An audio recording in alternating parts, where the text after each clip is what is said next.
Príde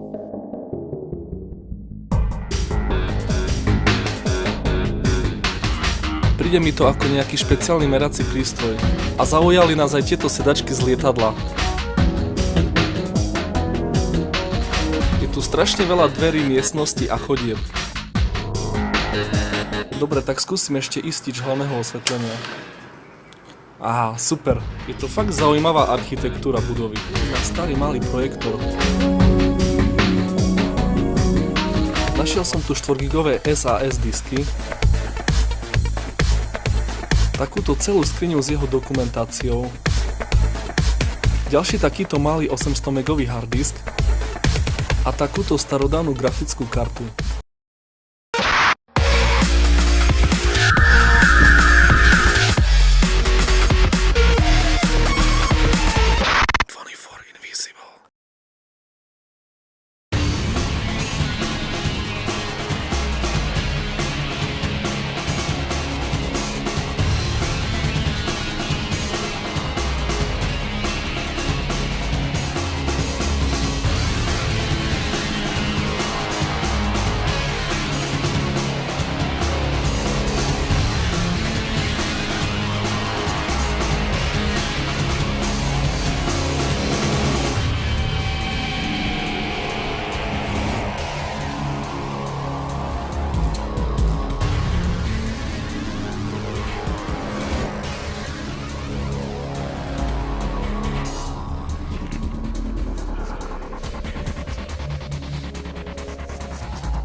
A máme tu infiltráciu.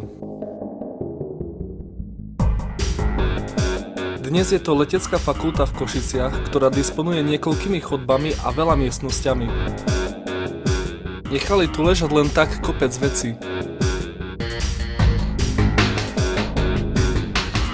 Príde mi to ako nejaký špeciálny merací prístroj.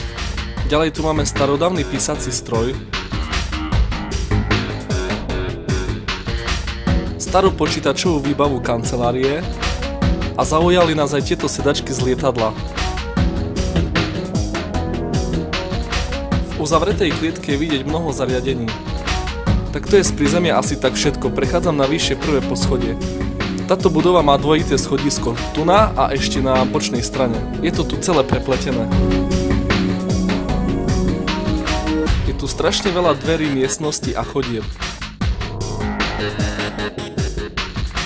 Ideme sa teraz pozrieť na druhú stranu tohto istého poschodia. Toto je druhé schodisko budovy. Plno krabíc od Cisco zariadení a iných sieťových prvkov.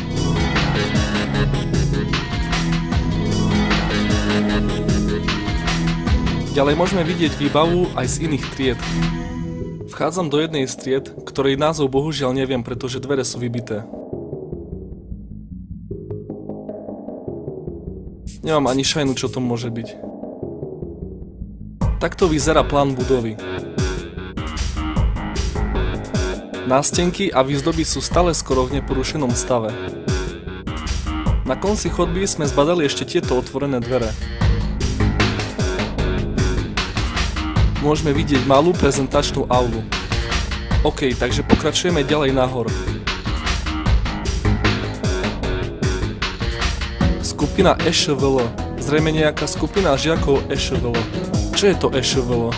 Vidím ďalšiu opustenú triedu so zabudnutým vybavením. Na zemi je vidieť rôzne prípojky, káble a zariadenia, ktoré ani netuším na čo slúžia.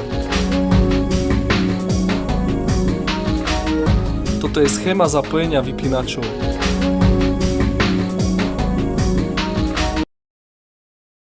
Nedá mi to, ja musím vyskúšať, či tu funguje elektrina. Nič? Dobre, tak skúsim ešte istič hlavného osvetlenia. Aha, super. Laboratórium palubných meracích systémov. Tieto dvere ostali zamknuté. Aby bol prehľad, tak stále robím kolečka. Idem na koniec chodby, vyjdem po schodoch, idem okolo budovy a zase hore schodmi a takto dookola, až kým nevyjdem na samý vrch. Tak toto je starodávny projektor. Tam sa vložil papier a malo to vlastne vysvietiť na tabulu pre žiakov, aby mohli z nej opisovať. Tak toto trochu nedomysleli. Nejaká odborná vyspelosť špecialistu LTZ, základný predpoklad bojovej pohotovosti letectva. Tu asi niekto vrazil hlavou o stenu. A dokonca dvakrát.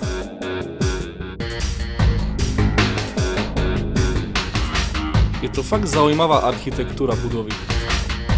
Takže ide sa ďalej.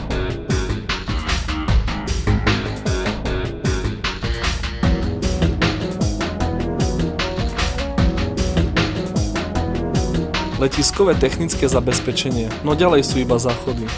Je to v hroznom stave, všetko to tu premaká. Niekde som sa aj bál zapnúť elektrinu. Na tomto poschodí môžeme vidieť ďalšiu aulu. Hneď vedľa nej chýbajú dvere do ďalších miestností. Niekto dostal diplom kasový a Sport Club basketbal. Dole v rohu som našiel ešte nejaký film. Je to nejaký diagram železo uhlík, tam píše. Poznáte Baldovsku? Takéto sa niekedy zrejme predávali. Prechádzam do ďalšej miestnosti. Viem, že tieto banky slúžili na sušenie materiálu. Katedra letiskového technického zabezpečenia. Neviem, či to patrí k tejto triede, ale idem sa sem pozrieť. Viem, že horná časť slúži na chladenie tekutiny. Je to tu všetko takto pripravené, ako keby to mali niekam odviesť. Ešte zo školy si pamätám, že z tých kohutíkov ide plyn. Takže obidve strany máme prezreté. Ideme na ďalšie poschodie.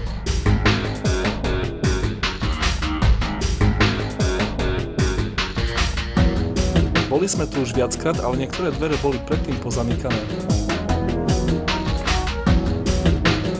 Táto miestnosť sa volá prípravňa Pokus. Tu nanechali takisto veľa zaujímavých vecí. Iba málo kedy sa stane, že v takýchto starých budovách je takto pekne všetko zachované. Našli sme nejaké filmy na starý malý projektor. Vlastnosti funkcií, film číslo 9.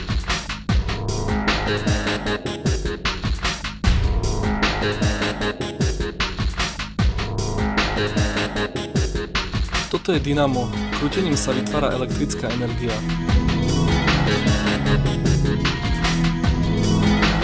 Na každom konci chodby sa nachádza takáto malá aula.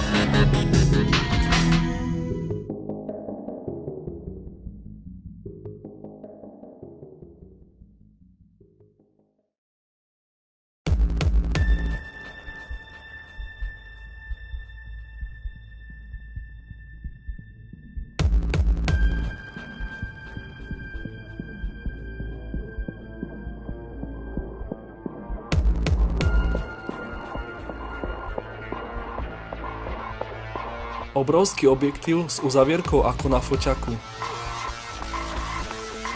Na tomto poschodí je už všetko zavreté. Idem ďalej.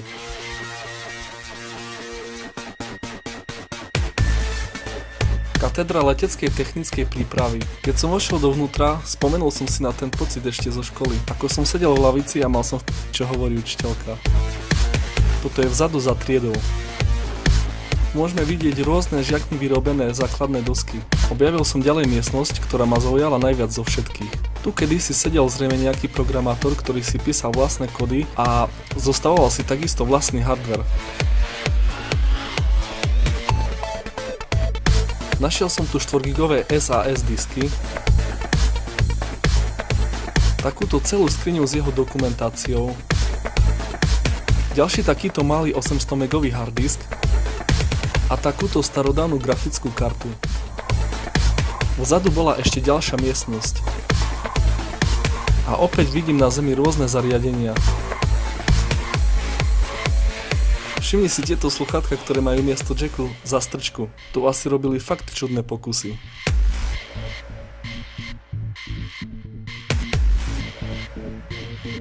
Telefónne žiarovky? 128 MB USBčko. Dobre, tak prechádzam teraz na druhú stranu tohto poschodia. A máme tu ďalšiu katedru, alebo inak povedané učebňu. Je tu toho fakt strašne veľa. Rôzne zariadenia, merače a počítačové komponenty.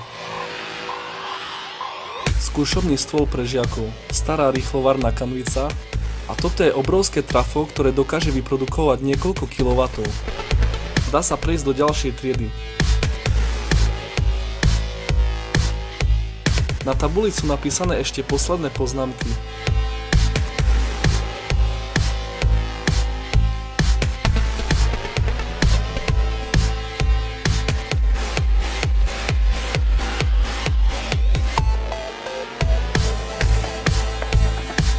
Podarilo sa nám rozbehnúť elektrínu v tejto najväčšej aule v budove až na tretí pokus. Voda tu tečie všade po stenách, preto vyvíjalo v kuse poistky.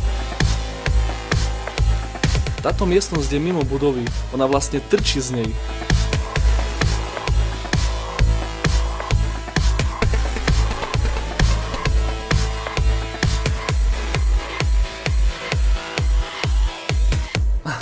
Asi z toho bude botanická záhrada.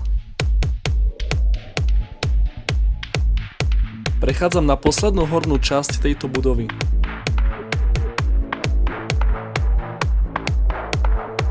Táto miestnosť je vysoko zabezpečená. Môžeme vidieť numerickú klávesnicu zrejme na vstupný kód a kontaktnú kameru s nočným videním.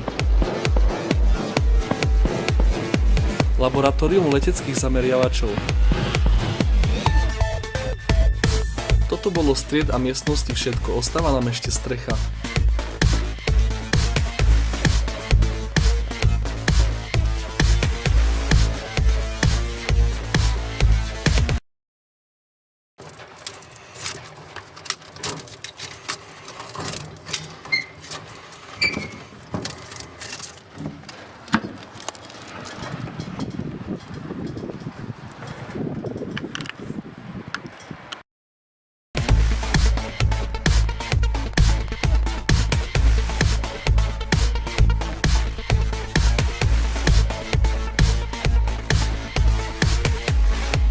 Na streche sú fungujúce vysielače rôznych telekomunikačných spoločností.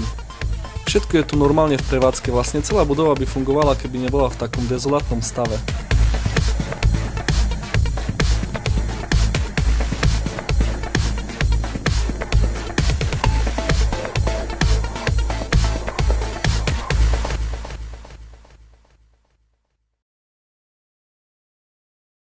Z tejto budovy je to všetko, ideme späť nadol. Použili sme tento starý výťah. Vydáva fakt strašidelné zvuky.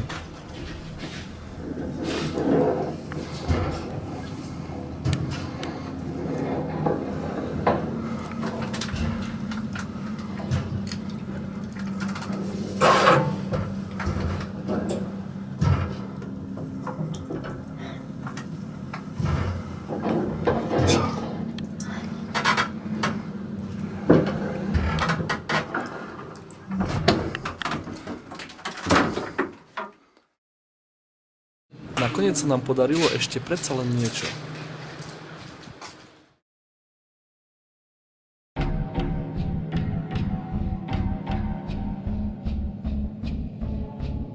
Nachádzame sa práve vo funkčnej časti školy Leteckej univerzity. Vonku sa začína stmívať a tu by sme už asi ani nemali byť.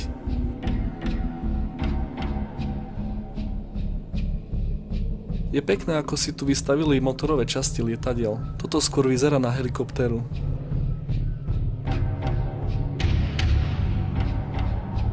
Pokračujeme ďalej a všimli sme si, že hore na druhom poschodí sa svieti.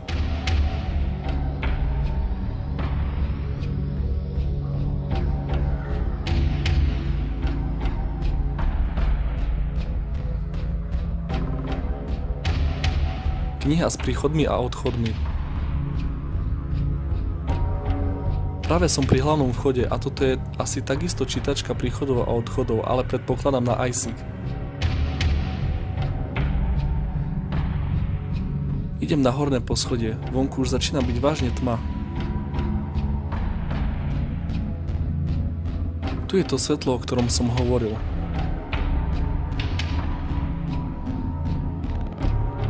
Ja len fakt dúfam, že tam nikto nie je.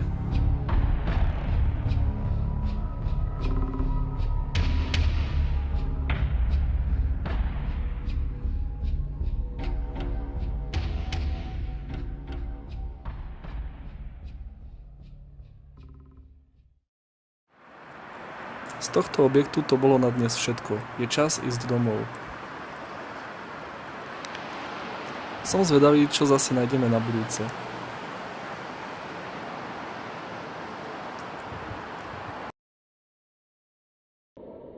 Tu kedysi sedel zrejme nejaký programátor, ktorý si písal vlastné kódy.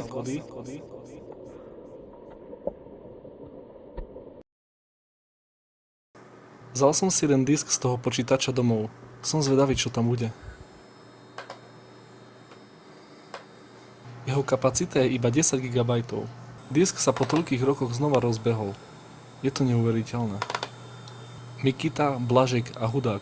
To sú zrejme ľudia, ktorí tam pracovali.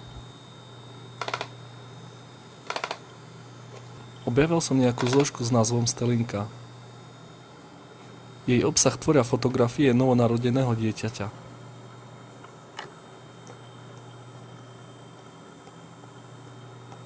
Môžeme vidieť ženu toho pána Blažeka a pravdepodobne jeho syna. Narodila sa v roku 2004 o 9 hodine. Mal tu ešte rôzne projekty a nejaké prezentácie. Disk je u mňa doma v bezpečí, majiteľ si po neho môže kľudne kedykoľvek prísť. Je zaujímavé, ako to tam tie všetky roky stalo, ako keby som sa vrátil v čase.